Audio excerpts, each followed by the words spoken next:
শিশুদের জন্য প্রযুক্তির ব্যবহার এখন শুধুমাত্র বিনোদনের মধ্যে সীমাবদ্ধ নেই, বরং অনেক ক্ষেত্রে এটি ঝুঁকির কারণ হয়ে উঠেছে।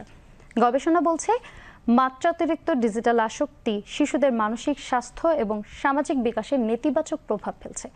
তাহলে প্রযুক্তির এই দুনিয়ার কিভাবে শিশুদের নিরাপদ রাখা সম্ভব? আহমেদ অনিকের সাথে নিয়ে শাহনাজ স্মৃতির প্রতিবেদনে বিস্তারিত দেখুন। শৈশব আনন্দঘন স্বপ্নের মতো একটি সময়, কিন্তু আধুনিক প্রযুক্তির সহজলভ্যতা কি কেড়ে নিচ্ছে সেই স্বপ্নময় শৈশব? এমন প্রশ্ন উঠছে নানা নেতিবাচক ঘটনায়। সম্প্রতি 11 বছরের শিশু আরাব ইসলাম সুবা নিখোঁজ হওয়ার ঘটনায় উঠে এসেছে চাঞ্চল্যকর তথ্য। টিকটকের মাধ্যমে পরিচিত এক কিশোরের সাথে পালিয়ে গিয়েছিল সে। এখানে কার সাথে কিভাবে আসা হলো? মুমিনের সাথে কেন? এমনি বাসা ভালো লাগে না।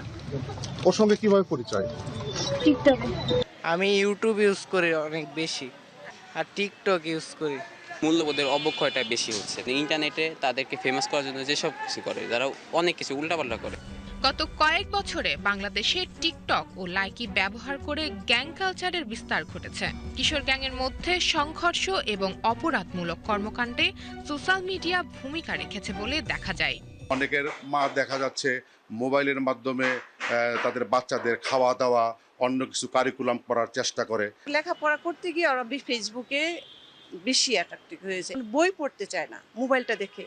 2017 সালের দিকে সামাজিক যোগাযোগ মাধ্যমে ভাইরাল হওয়া ব্লু হোয়েল এর মতো গেম বাংলাদেশেও শিশু কিশোরদের মধ্যে মারাত্মক বিরূপ প্রভাব ফেলে। এছাড়াও অজস্র উদাহরণ রয়েছে যেখানে সামাজিক যোগাযোগ মাধ্যমের অপব্যবহার শিশুদের বিপদগামী করেছে। সামাজিক যোগাযোগ মাধ্যম থেকে আমরা অনেক নেতিবাচক ওয়েবসাইটের সঙ্গে জড়িত হয়ে যেতে পারি, সেখান থেকে অ্যাডিকশন হতে পারে। অনেকে পর্নোগ্রাফির সাথে অ্যাডিকশন হয়ে যায়, গেমিং অ্যাডিকশন হয়, এমন মানুষদের সাথে পরিচয় হয় যে মানুষগুলো আসলে আমাদের জন্য ভালো নয়, আমাদের জন্য ক্ষতিকর, এবং সেখান থেকে অনেক রকম অ্যাক্সিডেন্ট হওয়ার ভীষণ সুযোগ আছে। জনশুমারি ও গৃহগণনা 2022-এর প্রাথমিক প্রতিবেদন অনুযায়ী সারা দেশে 5 বছর ও তদূর্ধ্ব বয়সীদের মধ্যে মোট 30.68% জনসংখ্যা ইন্টারনেট ব্যবহার করছে। ইউনিসেফের গণনা বলছে, বাংলাদেশে 10 থেকে 17 বছর বয়সী 32% শিশু অনলাইন সহিংসতার শিকার হচ্ছে। ধর্মীয় উস্কানি, ভয়ভীতি এবং ডিজিটাল উৎপীড়ন তাদের জীবনকে বিপর্যস্ত করে তুলছে। বের হওয়ার উপায়টি আসলে একটু গদবাঁধা, তার স্ক্রিন টাইমটা লিমিট করে দেওয়া, তাকে অনেক বেশি খেলাধুলায় উদ্বুদ্ধ করা, তার বন্ধু বান্ধব তৈরি করা, তার সাথে সময় কাটানো, মানে পরিবার হিসেবে তার সাথে সময় কাটানো, এবং আরেকটি ব্যাপার হচ্ছে যে বাচ্চারা কার সাথে মিশছে সেই জায়গাটাতে একটা মনিটরিং রাখা।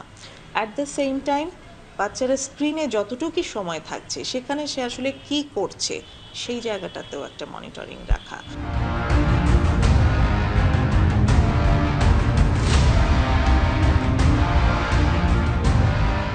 বিশেষজ্ঞরা বলছেন, মাত্রাতিরিক্ত প্রযুক্তি ব্যবহারে শিশুর মানসিক স্বাস্থ্যে বিরূপ প্রভাব পড়তে পারে।